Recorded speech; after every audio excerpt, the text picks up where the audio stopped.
ಇನ್ನು ಧನುಷ್ ಮತ್ತು ನಯನ್ ನಡುವಿನ ವಿವಾದಕ್ಕೆ ಕಾರಣ ಏನಂದ್ರೆ ನಯನ ಮತ್ತು ನಿರ್ದೇಶಕ ವಿಘ್ನೇಶ್ ಶಿವನ್ ಅವರ ಮದುವೆಯ ಸಾಕ್ಷ್ಯಚಿತ್ರವೇ ಇದಕ್ಕೆ ಕಾರಣ ಆಗಿದೆ. ಇದೇ ನವೆಂಬರ್ 18ರಂದು Nayanthara beyond the fairy tale ಹೆಸರಿನ ಮದುವೆಯ ಸಾಕ್ಷ್ಯಚಿತ್ರ ಬಿಡುಗಡೆಗೆ ಸಿದ್ಧವಾಗಿದೆ. ಇದರ ನಡುವೆ ನಯನತಾರಾ ಸಾಮಾಜಿಕ ಜಾಲತಾಣದಲ್ಲಿ ಬಹಿರಂಗ ಪತ್ರವೊಂದನ್ನು ಪೋಸ್ಟ್ ಮಾಡುವ ಮೂಲಕ ವಿವಾದಕ್ಕೆ ಕಿಚ್ಚು ಹೊತ್ತಿಸಿದ್ದಾರೆ. ವಿಘ್ನೇಶ್ ಶಿವನ್ ನಿರ್ದೇಶನದ ನಾನುಂ ರೌಡಿತಾನ್ ಸಿನಿಮಾದಲ್ಲಿ ನಯನತಾರಾ ಮತ್ತು ವಿಜಯ್ ಸೇತುಪತಿ ಪ್ರಮುಖ ಪಾತ್ರದಲ್ಲಿ ನಟಿಸಿದ್ದರು.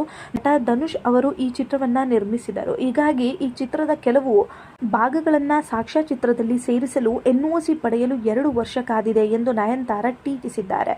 ಯಾವಾಗ ನಯನತಾರಾ ಧನುಷ್ ವಿರುದ್ಧ ಬಹಿರಂಗ ಪತ್ರ ಬರೆದರೋ ಅದರ ಬೆನ್ನಲ್ಲೇ ನಯನತಾರಾ ಅವರನ್ನ ಟೀಕಿಸಿ ಧನುಷ್ ಅವರನ್ನ ಬೆಂಬಲಿಸಿ ಸಾಮಾಜಿಕ ಜಾಲತಾಣಗಳಲ್ಲಿ ಚರ್ಚೆ ಜೋರಾಗ್ತಾ ಇದೆ.